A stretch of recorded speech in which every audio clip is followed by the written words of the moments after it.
topic was on healthcare reform, and my name is Sarah Payne, and I specifically focused on what it was. It was signed into Congress on March 23rd, 2010, and as of 2010, insurance companies can no longer reject kids with pre-existing health problems, and by the end of 2014, everybody who has pre-existing health problems will not be able to be turned away. Also, other preventative care like cancer and diabetes will be able to be provided, as well as being able to stay on your parents' insurance plan until the age of 26. Companies with 50 or more employees must provide health insurance, and $15 billion was invested and will continue to be invested in public health programs. I'm Nicole Janabak, and I researched the pros and cons. Based on how the reform is viewed, the changes the perspective of what is a pro and what is a con. So, for example, women will gain access to health services such as preventative and wellness services. However, some religious conflicts come into play with contraception funding.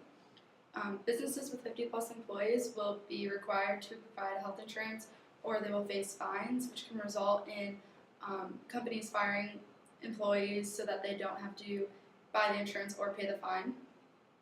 Children can stay on their parents' health insurance until they're 26, which can be good because a lot of people who are in their 20s are struggling with student loans or going through college, so they may not have a job to help provide their insurance, and that way they can have health insurance.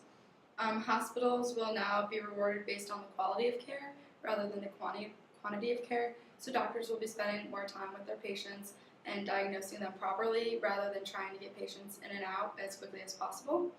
And then some states will have the option not to provide Medicaid coverage for the poorest citizens. I'm Jordan Petroni, and I did the financial aspects of the healthcare reform. And I just realized that our country spends a lot of money on healthcare. It takes up 17.9% of our gross domestic product, which is a lot for our country. And I think the healthcare reform overall, it might seem expensive for young people to have insurance even when they seem perfectly healthy now. But I think since we have to have it, we will take action and go and get our yearly checkups more often. And in the long run, I think our country will start to spend less on chronic issues if people are forced to keep going to the doctor year after year. And I think it just all makes sense, and that it's a good thing in the long run for our whole country's financial burden. I'm Andrew Pierce, and I chose to look at how the Affordable Health Care Act affects you and your family. And there's many different categories that go along with this that you may fall into. These include whether or not you have insurance, whether or not you have Medicare, your age, your mental status, or if you are a business owner. If you do have insurance, the different things that can come up is whether or not you have a plan that was valid before 2010. If you do, your plan will be grandfathered in, and if you don't, you will be pretty much forced to buy insurance, which is good for you because you're going to be able to get better health care, but also may be bad if you don't really have the money. With Medicare, your benefits are going to change around a little bit. Age, like Dave said earlier, you can still be under your parents' health care plan if you're a student.